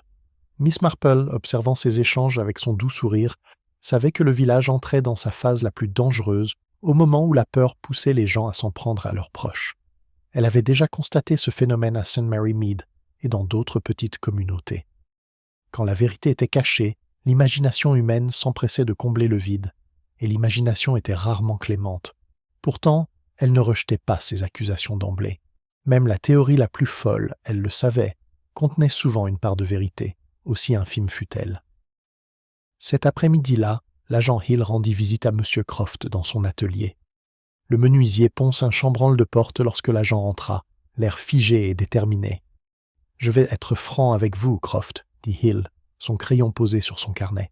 « On parle de vous au village, et j'ai des questions sur vos allées et venues le soir de la disparition de Mademoiselle Fenwick. » Croft se redressa lentement, ses larges épaules projetant une ombre sur les copeaux au sol. « J'étais là, » dit-il simplement. « Je travaillais tard, comme souvent. Vous pouvez demander à quiconque passant par là le bruit de mes outils. » Il fronça les sourcils, insatisfait. Son regard tomba sur le manteau accroché, près de la porte, l'espace où un bouton manquait encore visible. « Et votre manteau » insista-t-il. « Un bouton perdu, je vois. » Le visage de Croft s'assombrit. Il s'est accroché à un clou dans l'atelier. « Je n'ai pas eu le temps de le raccommoder. Est-ce un crime maintenant ?» Le gendarme a pris note, mais est reparti sans plus de soupçons, sans aucune preuve. Pendant ce temps, Madame Arkwright était de plus en plus l'objet de chuchotements. Au cercle de couture, elle laissa tomber son dé à 2 reprises, son sang-froid s'effilochant. Mademoiselle Marple, assise en face, observait ses mouvements avec une compassion silencieuse. Une fois les autres partis, elle s'attarda, proposant d'aider à plier le linge. C'est alors que Madame Arkwright parla à voix basse, comme si les murs eux-mêmes pouvaient l'entendre. « Je ne voulais pas que le journal fasse partie de la tombola, avoua-t-elle. Il avait été laissé anonymement, voyez-vous, et je trouvais cela étrange. Mais le vicaire a dit qu'il serait inconvenant de le jeter, et il est donc parti avec les autres. Je n'aurais jamais imaginé que ces mots s'éteignissent, ses mains tordant le tissu. Madame Marple posa doucement la main sur la sienne. « Parfois, ma chère, on nous impose des fardeaux que nous n'avons pas choisis. Ce qui compte, c'est la façon dont nous les portons. » Madame Arkwright hocha la tête, les yeux brillants d'une peur inexprimée. À l'auberge, M. Willis continua d'égrener ses théories, même si sa certitude semblait vaciller sous le poids de ses propres mots. Un soir, après avoir déclaré une fois de plus que le journal détenait la clé, il se pencha vers Miss Marple, assise non loin de là, tricotant. « Vous devez comprendre, Miss Marple, » dit-il d'une voix basse. « Je ne parle pas seulement par spéculation. J'ai des raisons de croire que le journal contenait des références à des questions juridiques. Il vaut mieux oublier ces choses-là. Miss Marple, l'air douce, demanda doucement. « Et connaissiez-vous le donateur, monsieur Willis ?» Il hésita, puis secoua la tête trop vivement. « Non, non, bien sûr que non. Je suggère seulement la prudence. » Pourtant, ses yeux trahissaient une lueur de peur, peut-être, ou de souvenir. Miss Marple, s'en apercevant, ajouta une maille au motif qui se formait dans son esprit. Le lendemain apporta une curieuse révélation. Madame Renshaw, incapable de contenir son sentiment d'importance, avoua à Madame Banbury qu'une des lettres de Lydia n'était pas adressée à Londres, mais à une ville voisine, à seulement 25 kilomètres. « J'ai remarqué le cachet moi-même, » se vanta-t-elle. « Je n'aurais pas dû, bien sûr. » Discrétion professionnelle. L'information se répandit rapidement, modifiant une fois de plus les théories des villageois. Si Lydia avait correspondu localement, le danger était peut-être plus proche qu'on ne voulait le croire. Certains suggéraient qu'elle avait rencontré en secret un admirateur local. D'autres murmuraient qu'elle avait des dettes envers un proche. Le mystérieux inconnu, bien que toujours évoqué, commençait à disparaître du cœur du récit. Miss Marple, réfléchissant à cette nouvelle, sentit sa certitude s'accroître. Le sac à main, la lettre, le journal intime, le bouton manquant, tout cela désignait non pas une silhouette sans visage, mais quelqu'un au cœur même de Little Davington. Le défi ne consistait pas à découvrir ce fait, mais à discerner qui, parmi les villageois, était assez malin pour diriger les soupçons vers l'extérieur tout en dissimulant sa propre main. C'était, pensa-t-elle, un peu comme les mauvaises herbes du jardin qui se déguisent souvent en fleurs jusqu'à ce qu'on les examine de près. Ce soir-là, alors que le soleil disparaissait derrière les chaumières, Miss Marple fit sa promenade habituelle. Elle s'arrêta à l'échalier où le sac à main avait été retrouvé, les yeux rivés sur le chemin tranquille. L'herbe avait repoussé, mais elle voyait encore de faibles traces de perturbation. Elle ferma brièvement les yeux, se remémorant les bribes de conversation, les mains nerveuses, les regards déplacés. La nature humaine, songea-t-elle, est à la fois prévisible et infiniment surprenante. On peut mentir avec ses paroles, mais on parvient rarement à dissimuler la vérité de son comportement. En retournant vers son cottage, elle sentit le poids silencieux de ce qu'elle savait désormais. La disparition de Lydia Fenwick n'était pas le fait d'un étranger de passage, mais la conséquence de secrets profondément ancrés dans la vie de ses voisins. La confrontation de ces secrets approchait, et avec elle, la révélation de la vérité. Pour l'instant, Miss Marple garda son calme, mais dans son regard serein résidait la promesse d'une révélation à venir. Vendredi, l'atmosphère à Little Davington avait pris une tournure presque oppressante. L'air lui-même semblait chargé de suspicion. Les voisins, qui s'arrêtaient autrefois joyeusement pour échanger des salutations, se croisaient maintenant avec des hochements de tête prudents, leurs yeux s'agitant nerveusement comme s'ils pesaient chaque mot. Le mystère de Lydia Fenwick avait dépassé la jeune fille elle-même, s'immisçant dans la vie quotidienne des villageois et perturbant le rythme familier de leur routine. À la poste, la langue acérée de Madame Renshaw s'envenima encore davantage. Elle murmura que Madame Arkwright était bien trop nerveuse pour être innocente et que sa prétendue ignorance du donateur du journal n'en était pas une. Chez l'épicier, Madame Linton affirma que les heures tardives de M. Croft dans son atelier n'avaient rien à voir avec la menuiserie, mais avec la dissimulation. Et à l'auberge, M. Willis tonna que le journal était la clé, sa certitude si forte qu'elle semblait destinée à étouffer ses propres doutes. Chaque villageois accusait, détournait ou laissait entendre, jusqu'à ce que le village apparaisse moins comme une communauté que comme un cercle de miroirs, chacun renvoyant les soupçons sur l'autre. Miss Marple, discrètement attentive, observait ce changement avec son calme habituel. Elle avait vécu assez longtemps pour savoir que les secrets enfouis dans le silence ont tendance à remonter à la surface sous l'effet de la peur. Les êtres humains, songea-t-elle, sont rarement aussi discrets qu'ils l'imaginent. Leurs paroles peuvent être mesurées, mais leurs mains tremblent, leurs yeux errent, leurs voix trahissent une certaine tension. Alors elle écoutait, elle observait, et elle attendait, laissant chaque fragment se mettre en place. Cet après-midi-là, l'agent Hill convoqua une petite assemblée au presbytère. Son carnet, désormais chargé de théories inutiles, semblait peser sur lui. « Il faut se rendre à l'évidence », dit-il d'une voix plus lasse qu'autoritaire. « La jeune fille a disparu, et les indices pointent vers un acte criminel. Nous avons son sac à main, sa lettre et son journal intime, vidés de leurs pages. Je suis convaincu que cet inconnu avec qui elle a été vue est à l'origine de tout cela. Si seulement je pouvais mettre un nom sur lui. Les villageois rassemblés dans le salon du vicaire murmurèrent leur accord, certains par peur, d'autres par commodité. Il était plus facile, après tout, d'accuser l'inconnu que d'envisager la possibilité que l'un des leurs en soit responsable. Miss Marple était assise tranquillement dans un coin, ses aiguilles à tricoter étincelant doucement à la lumière de la lampe. Elle ne disait rien, bien que son esprit ressasse chaque mot. L'insistance du gendarme auprès de l'étranger la troublait moins que l'empressement avec lequel les villageois l'accueillaient. On était souvent trop prompt à accepter l'histoire la plus simple quand elle préservait sa tranquillité d'esprit. Mais la tranquillité d'esprit, elle le savait, s'acquiert souvent au détriment de la vérité.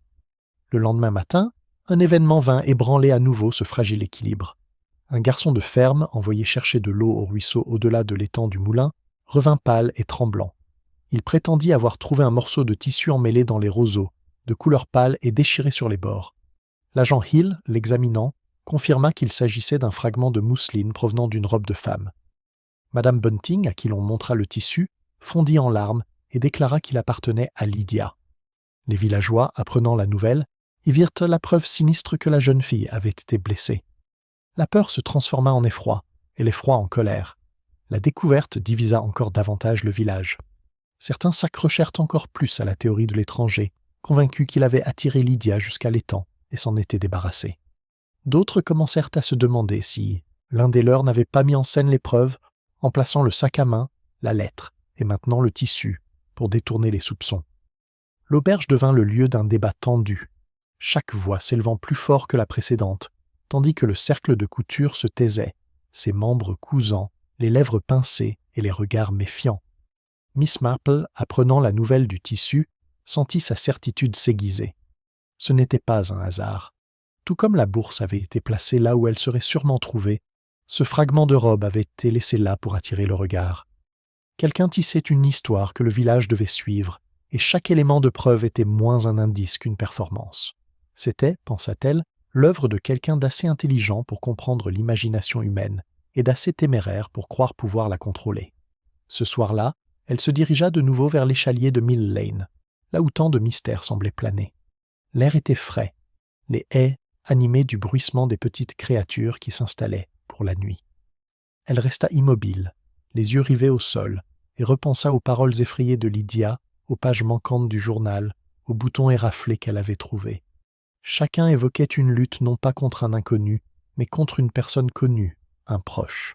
Elle pensa aussi aux mains tremblantes de Madame Arkwright, aux boutons manquants de M. Croft, à la certitude trop forte de M. Willis. Chacun portait la marque du malaise. En retournant vers le village, elle croisa Madame Banbury, lourdement appuyée sur sa canne. La vieille femme marqua une pause, le regard perçant malgré sa fragilité. « Croyez-moi, Miss Marple, dit-elle à voix basse, cette affaire finira mal. On dira ce qu'on voudra, mais j'ai assez vécu pour savoir que ce n'est jamais l'étranger qu'il faut craindre. Ce sont ceux qui connaissent votre nom. » Elle s'éloigna en traînant les pieds avant que Miss Marple puisse répondre, laissant derrière elle des mots qui faisaient écho à ses propres pensées inexprimées. Le dimanche, la tempête de suspicion avait atteint son paroxysme. L'église était remplie, non pas de recueillement, mais d'yeux attentifs et de visages crispés. Le sermon passa inaperçu. Chaque villageois semblait préoccupé, non par la prière, mais par l'évaluation de la culpabilité de son voisin. Plus tard, dans le cimetière, les voix s'élevèrent pour se disputer. Madame Linton accusa M. Croft de malhonnêteté, tandis que M. Croft rétorqua avec colère que Madame Linton elle-même avait répandu des mensonges sur son travail. M. Willis tonna une fois de plus que le journal était central, tandis que Madame Banbury murmurait sombrement qu'il était temps que quelqu'un dise aux gendarmes d'examiner de plus près le presbytère. La tension qui couvait depuis longtemps était sur le point d'exploser. Miss Marple, debout sous l'if, observait la dispute se dérouler. Son visage restait serein, les mains légèrement jointes devant elle. Mais dans son esprit, le schéma se précisait. Le journal, le sac à main, la lettre, le tissu, chacun étant soigneusement placé, chacun destiné à distraire. La nature humaine, elle le savait, était rarement ordonnée. Les mensonges, en revanche, l'étaient souvent. Et c'est dans cet ordre que résidait leur perte. La tempête qui se préparait n'avait pas encore éclaté, mais Miss Marple pressentait qu'elle éclaterait bientôt. Quand elle éclaterait, la vérité ne se contenterait plus de se cacher dans les murmures et les ombres. Elle éclaterait, comme toujours, et alors, elle serait prête. La semaine avançait, et avec elle, la tension à Little Davington devenait presque insupportable. Ceux qui faisaient autrefois confiance à leurs voisins se parlèrent désormais d'un ton sec, leur conversation empreinte de suspicion. Chaque visage semblait chargé d'une ombre, chaque geste pesait un sens caché. La découverte du sac à main de Lydia, de la lettre et de la mousseline avait déstabilisé le village, mais c'était le silence qui régnait ensuite qui était le plus troublant, comme si chacun attendait la prochaine révélation, que la vérité frappe à sa porte.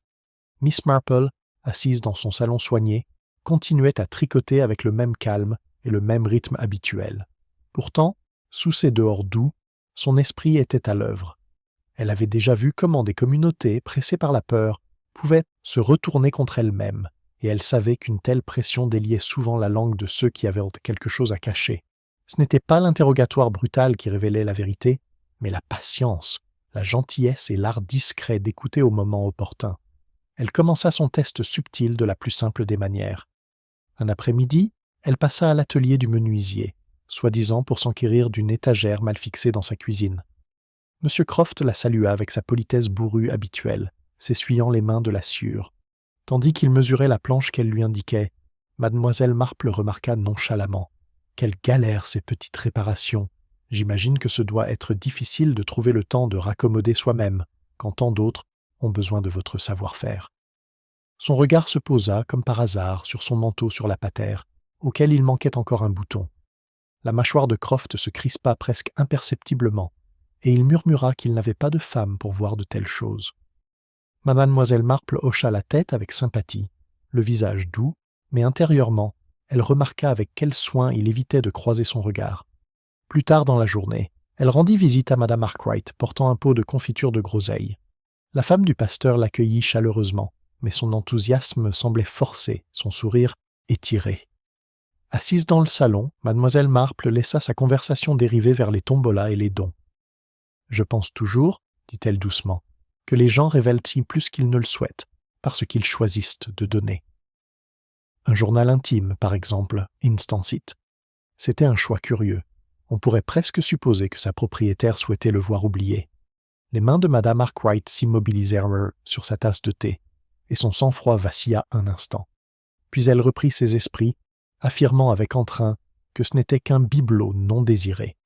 Mais le tremblement de sa voix suffisait.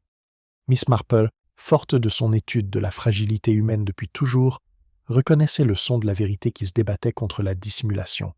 Sa visite suivante fut chez M. Willis, l'avocat à la retraite. Il l'accueillit dans son bureau avec une courtoisie pompeuse, toujours aussi impatient d'étaler ses théories. « Voyez-vous, mademoiselle Marple, déclara-t-il, le journal était une sorte de document juridique, j'en suis convaincu. Peut-être les notes d'un scandale, ou même la preuve d'un arrangement qu'il valait mieux garder secret. » Mademoiselle Marple l'écouta avec un sourire bienveillant, puis observa doucement. « Vous parlez avec tant de conviction, monsieur Willis. On pourrait presque croire que vous avez vu les pages manquantes. » Le visage enflammé de l'avocat s'assombrit, et il fanfaronna en disant qu'il ne parlait que d'expérience. Mais il évita son regard, et elle fut certaine que son aiguille avait piqué une corde sensible. À chacune de ces rencontres, Miss Marple avait semé de petites graines, observant la réaction de ses voisins lorsqu'on retournait doucement le sol de leur calme. Chaque réaction était révélatrice. La mâchoire serrée de Croft, le tremblement de Madame Arkwright, les fanfaronnades de Willis étaient des signes. Pas encore des preuves, mais des signes qui la mettaient plus fermement au cœur du problème. Ce soir-là, tandis que le soleil disparaissait derrière les chaumières, Miss Marple se promena jusqu'à l'allée du moulin. Les chaliers étaient silencieux, les roseaux près de l'étang ondulaient au vent. Elle marqua une pause, son regard parcourant le sol où la bourse avait été trouvée, où elle-même avait découvert le bouton. Ces objets, songea-t-elle, étaient comme les accessoires d'une pièce de théâtre. Ils racontaient une histoire, mais pas forcément la vraie. C'étaient les acteurs, les villageois eux-mêmes, qui portèrent la vérité, cachée dans leurs gestes, leurs regards, leurs paroles inconsidérées. Sur le chemin du retour, elle rencontra Madame Banbury, appuyée sur sa canne. La vieille femme, qui n'avait jamais hésité à se prononcer, dit avec une certitude farouche « Cette affaire ne s'arrêtera pas tant que quelqu'un n'aura pas avoué. On ne peut pas se taire longtemps, Miss Marple. Tôt ou tard, l'un d'eux finira par se taire. » Miss Marple inclina la tête, l'air pensif. Elle savait la vérité. La nature humaine est aussi constante que les saisons. Tôt ou tard, les coupables finissent toujours par se trahir. De retour dans son salon, Miss Marple posa son tricot et s'accorda un moment de réflexion. Les indices étaient dispersés, mais ils étaient là. Le journal aux pages déchirées, la dentelle dans la poche de Madame Arkwright, le bouton près du montant, le sac à main et la mousseline trop judicieusement placée, la lettre pliée et repliée. Chaque pièce évoquait une machination, une volonté de quelqu'un déterminé à orienter les soupçons vers l'extérieur, tout en dissimulant sa propre main. Et chaque réaction observée chez ses voisins avait mis en évidence cette main cachée. Elle repensa aussi aux paroles effrayées de Lydia, qui disait qu'elle était observée. Une telle peur ne venait pas d'un inconnu aperçu par hasard. Elle venait de quelqu'un de proche, suffisamment présent pour la hanter à chaque pas. C'était la clé, et Miss Marple, forte de toute sa vie passée à observer la nature humaine dans toute sa cruauté et sa folie silencieuse, commençait à entrevoir les contours de la vérité. La tempête de suspicion à Little Davington n'avait pas encore éclaté, mais Miss Marple savait que le moment approchait. Lorsqu'il viendrait, elle serait prête, non par l'accusation ou la force, mais avec la douce fermeté de celle qui comprend les fragilités du cœur humain. Car le moment approchait à grands pas où les coupables se retrouveraient face au miroir qu'ils avaient si soigneusement évité et où le journal intime recouvert de dentelle, avec toutes ses pages manquantes, révélerait bien plus que quiconque ne l'avait espéré. Le malaise qui s'était emparé de petit Davington à la fin de la semaine était tel un épais brouillard, humide et inexorable. Les villageois vaquaient à leurs occupations avec une politesse guindée, mais sous chaque sourire se cachait la peur, sous chaque politesse une lueur de méfiance. Le sac à main, la mousseline et la lettre avaient été discutés jusqu'à l'épuisement, sans aboutir à une solution. Au lieu de cela, ils avaient laissé la communauté bouillonner dans une discorde silencieuse, chacun se demandant lequel de ses voisins cachait peut-être plus qu'il ne voulait l'admettre. Miss Marple, cependant, demeurait sereine. Elle avait vécu trop longtemps pour ne pas reconnaître la tournure des événements. Les coupables, elle le savait, ne pouvaient s'empêcher de se trahir lorsqu'on les pressait de le faire. Ce n'était pas l'accusation qui faisait éclater la vérité, mais la patience, la subtilité et une pointe de psychologie. Ainsi, assise, ses aiguilles à tricoter s'agitant sans cesse sur ses genoux, elle commença à façonner le filet qui révélerait la vérité au grand jour. Sa première démarche fut d'une simplicité trompeuse. Elle rendit visite à Madame Arkwright au presbytère. La femme la salua chaleureusement, malgré la fatigue de ses yeux. Autour du thé, Mademoiselle Marple laissa la conversation dériver vers la tombola de l'église. « Que d'objets curieux qui se retrouvent », dit-elle doucement. « Des chandeliers, de vieux livres, et bien sûr, ce journal intime. Je pense souvent que lorsqu'on donne quelque chose, c'est intentionnellement. Parfois pour se débarrasser d'un souvenir, parfois pour le dissimuler à la vue de tous. » La main de Madame Arkwright trembla en posant sa tasse. Elle tenta de sourire, mais ses joues se vidèrent. Ce n'était qu'une broutille à Mademoiselle Marple, rien de plus. Le démenti fut trop rapide, et Mademoiselle Marple, avec son oreille attentive à la faiblesse humaine, comprit qu'elle avait touché la vérité. Plus tard dans l'après-midi, elle s'arrêta à l'atelier de M. Croft, apportant une petite demande de réparation pour un pied de chaise. Tandis qu'il examinait la pièce, elle fit un commentaire léger. « Vous devez avoir des mains si fortes, Monsieur Croft. On le voit toujours à la façon dont le tissu cède lorsqu'il s'accroche à un bouton ou à un clou. Impossible à réparer proprement, je suppose. » Ses yeux levèrent brusquement, puis se baissèrent, sa mâchoire se crispant. « Les outils et le travail abîment tôt ou tard les vêtements d'un homme, marmonna-t-il. Inutile d'en faire plus. » Miss Marple sourit gentiment, le remercia de sa peine et le laissa à son inquiétude. Ce soir-là, elle assista au cercle de couture au presbytère. Les femmes brodaient en silence, leur bavardage habituel remplacé par des murmures étouffés. C'est là, au milieu du bruissement du tissu et du léger cliquetis des aiguilles, que Mademoiselle Marple essaya un autre fil. « Je me demande parfois, dit-elle doucement, si les ennuis de Lydia n'étaient pas de sa faute, mais imposés. On pense à ces jeunes femmes qui tombent sous le regard de quelqu'un qu'elles préféreraient éviter. Être observée de si près peut être effrayante. » Ces mots, prononcés à voix basse, firent des vagues dans la pièce. Madame Linton pinça les lèvres, Madame Banbury toussa bruyamment, et la main de Madame Arkwright tressaute, lui piquant le doigt, laissant une goutte de sang perler sur son tissu. Le silence qui suivit fut épais, rompu seulement par le bruissement du fil. Mademoiselle Marple ne dit rien de plus, mais ses yeux, baissée sur son tricot, ne perdit rien du malaise qui flottait dans l'air. Le lendemain, elle se dirigea de nouveau vers l'échalier de Mill Lane, où le sac à main de Lydia avait été retrouvé. Elle resta un moment immobile, scrutant le sol, les haies et les roseaux de l'étang. Pour la plupart, c'était un simple sentier de campagne. Pour Miss Marple, c'était une scène sur laquelle quelqu'un avait monté sa propre mise en scène. Le sac à main, la mousseline, la lettre, tous disposés de manière à orienter les soupçons vers la silhouette obscure de l'inconnu. Et pourtant, pensa-t-elle, le véritable faux pas avait été le bouton. Ce petit objet éraflé n'avait pas été mis en scène, il avait été abandonné à la hâte, et dans cet instant d'inattention résidait la vérité. Sa détermination renforcée, elle décida d'élargir son test. Elle invite Madame Bunbury, Madame Linton et Monsieur Willis à prendre le thé à son cottage. La réunion fut présentée comme une simple visite mondaine, mais Mademoiselle Marple en profita pour observer. Autour d'une génoise et d'un thé, elle évoqua la dernière découverte au bord du ruisseau. Si triste, ce tissu déchiré. Il me semble que celui qui l'a placé voulait nous faire penser à la noyade. Et pourtant, comme c'est curieux, de telles choses apparaissent toujours là où elles sont inévitables. Ces mots furent prononcés sur un ton doux, mais ils avaient du poids. Madame Linton s'agita, mal à l'aise. Madame Bunbury marmonna que la méchanceté se cachait à la vue de tous, et M. Willis devint véhément, insistant sur le fait que seul un esprit juridique comme le sien pouvait saisir la complexité de l'affaire. Mais sous sa bravade, Mademoiselle Marple perçut une lueur de malaise, la même lueur qu'elle avait perçue lorsqu'elle avait insinué qu'il en savait peut-être plus sur le journal qu'il ne le prétendait.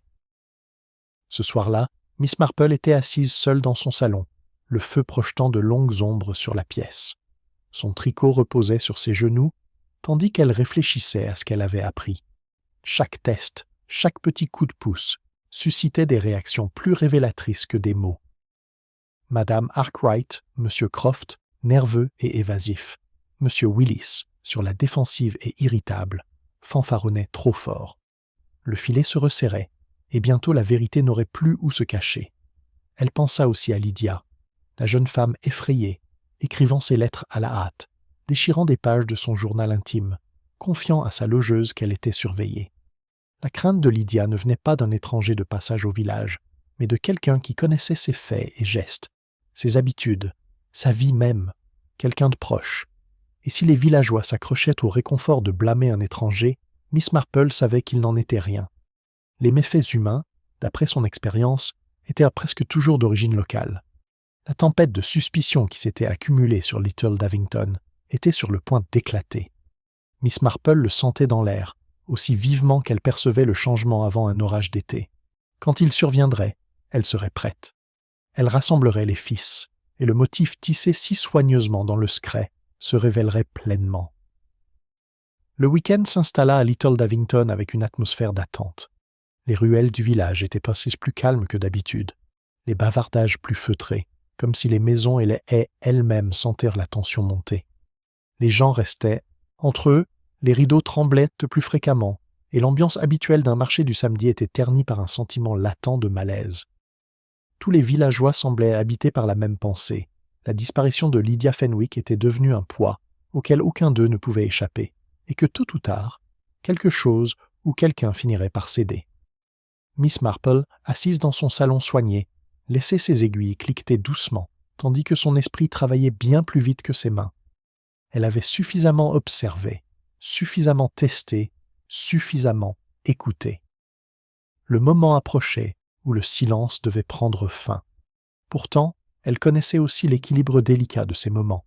Une accusation prématurée risquait de disperser la vérité, tandis qu'attendre trop longtemps pouvait enhardir le coupable à agir à nouveau.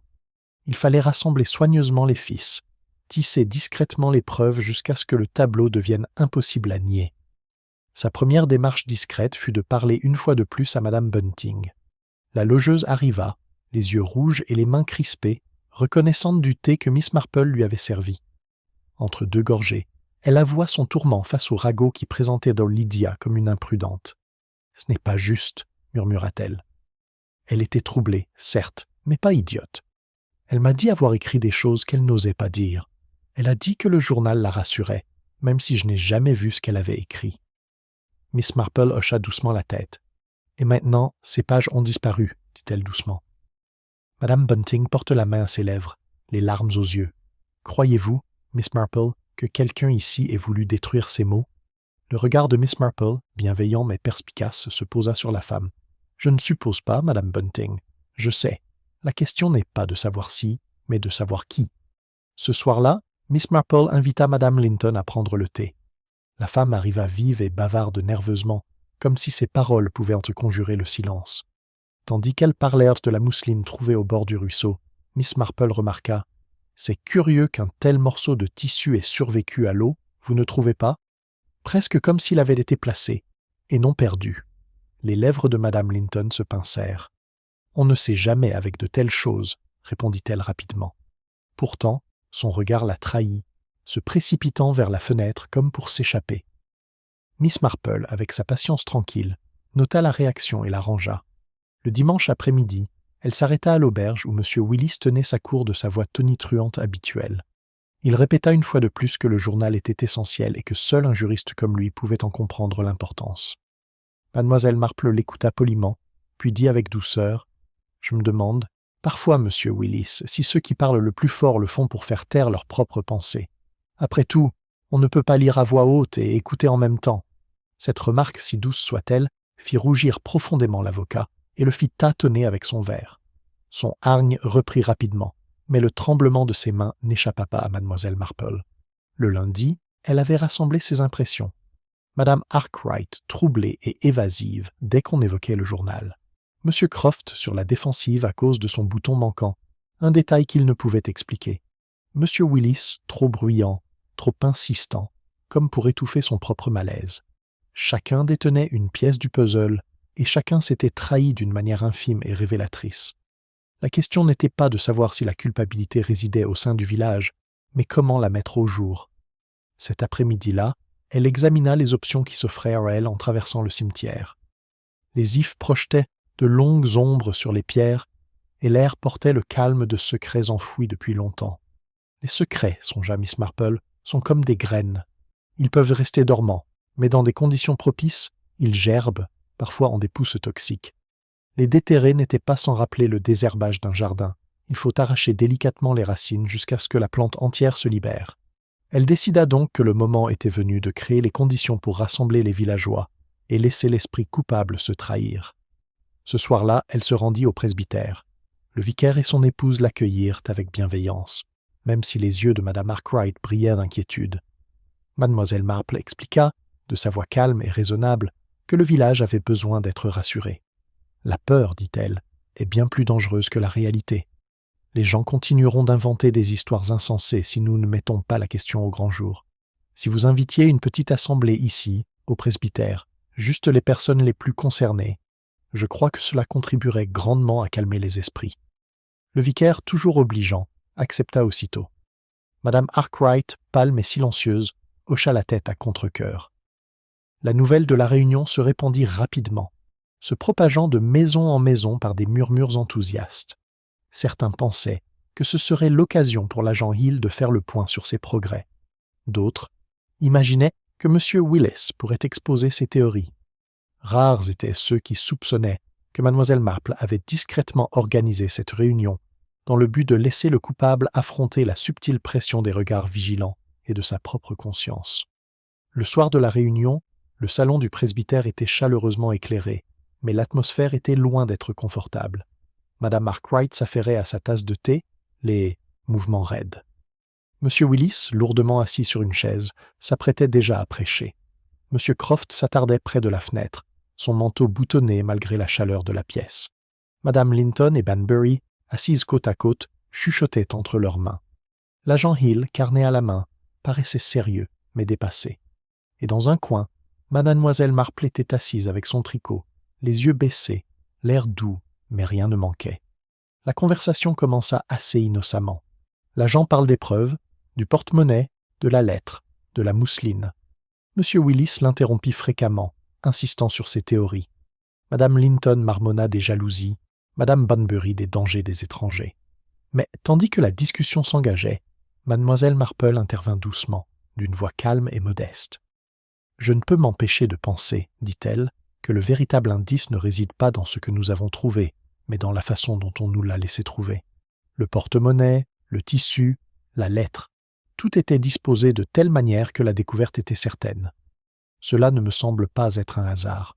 Cela me semble être un arrangement. Le silence retomba dans la pièce. La tasse de thé de Madame Arkwright claqua contre sa soucoupe. M. Croft remua, la mâchoire serrée. M. Willis émit un grognement strident, mais ses yeux évitèrent le sien. Dans ce silence, les aiguilles de Mademoiselle Marple cliquetèrent sans cesse, comme si la vérité pouvait naître de l'air. Le filet, invisible mais inflexible, avait été jeté. Miss Marple comprit bientôt que le coupable vacillerait sous son poids. Pour l'instant, elle laissa le silence s'installer, sachant que le silence était souvent l'épreuve la plus dure.